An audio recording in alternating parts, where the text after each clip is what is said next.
At dahil Father's Day po bukas, samahan niyo po akong gumawa ng pang Father's Day gift para sa ating mga tatay. Itong nire-ready ko ay regalo namin para kay tatay, sa aming tatay Mike. Ang tawag ko pala sa aking husband ay tatay. Ayan, so ito ang ating mga gagamitin. Nag-grocery kami ng ate ko. Nagpasama ako sa ate ko na pumunta sa Walter at namili kami ng mga lulutuin para bukas sa Father's Day. Ugali na kasi namin ngayon na kumain na lang sa loob ng bahay kesa sa lumabas. Mas makakatipid ka na, mas alam mo pa kung ano ang mga kinakain mo. Kasi nakakaano ng kumain ng maraming mga pangpalasa, maraming mga preservatives kasi lalong-lalo na sa akin ay bawal na bawal na. Ngayon pumunta kami sa Walter, nag-grocery kami at sabi ko, gagawa na lang ako ng DIY pangregalo kay Tatay Mike kasi nga napakahirap bilhan ni Tatay ng pang-surpresa lalong-lalo na lagi ko siyang kasama. Hindi naman kasi ako marunong mag-drive. Si ate sana marunong namang mag-drive pero dinaanan niya kami, isinama na namin si Tatay pero hindi alam ni Tatay kung ano ang gagawin ko para dito. Kasi sanay naman siya na kumukuha ako ng mga ganito para sa mga bata. So ngayon eto gawin na natin ang pang-surpresa natin para kay Tatay Mike at para na rin sa lahat ng mga tatay. So may oras pa naman kayo para gumawa nito.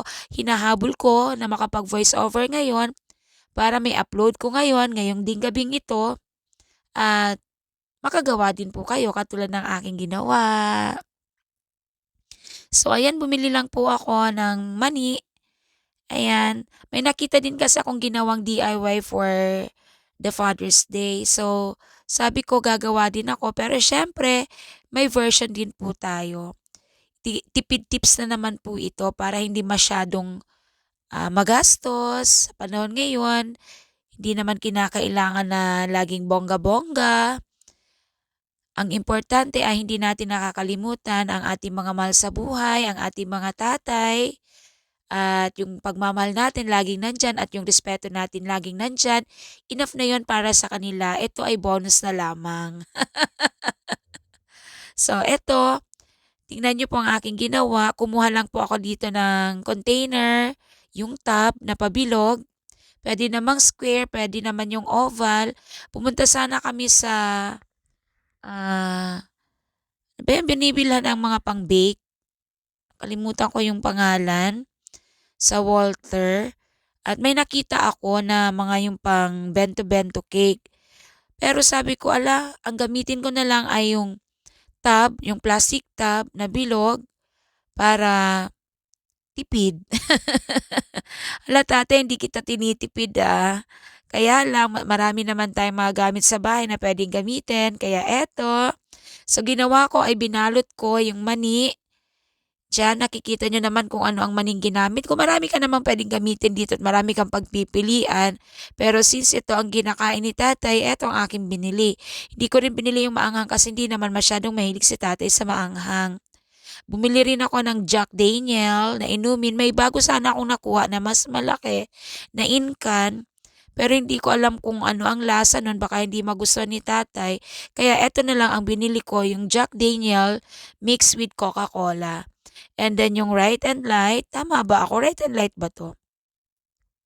Na nasa ref na namin, eto ang aking nilagay. Di ba sobrang tipid ang aking pangregalo sa aking husband? So ayan, tinalian ko ng ribbon na pula at ang ribbon na pula na yan, doon din galing sa pagkain na nabili namin dati na yan ang tali. Di ba? So, bale ang binili ko lang dyan, yung balloons, kasi wala na kaming balloons. And yung best dad ever na yan, yung ginamit ko pa last year. So, basta ito yung idea. At yung straw na yan, yung straw ng mga bata. So, ayan. At yung ibang mga gamit dito, mga ginamit namin dito ay mga gamit ko na dito sa bahay. Every time na may mga ginagawa ako. So, ayan. Ito ay idea lamang para sa paggawa ng pang-surpresa natin, pang-gift natin sa ating mga tatay. ngayong Father's Day. Happy Father's Day po sa lahat ng mga tatay, sa tatay ko na nasa langit na, sa lolo ko, sa biyanan ko, sa mga ninongs, and then sa bayaw ko, sa kapatid ko, father na din ang kapatid ko. Kahit wala pa silang anak, father siya sa mga minamahal niya. Nagsisilbi siyang tatay sa mga minamahal niya. Eto, tapos na. Yang balloons, pwede pang palakihan, pero sabi ko para may iba't ibang size, ayan, kinontrol ko lang ang pagbomba. At iyan, ibinigay ko na kay tatay.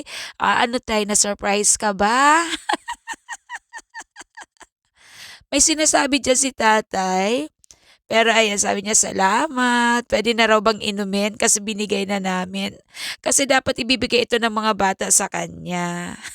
So ayan, gawin niyo na din po ang ating DIY na tipid tips na naman, na tipid-tipid na naman, na pangregalo sa ating mga tatay. Pero ikatutuwa nila. Bye!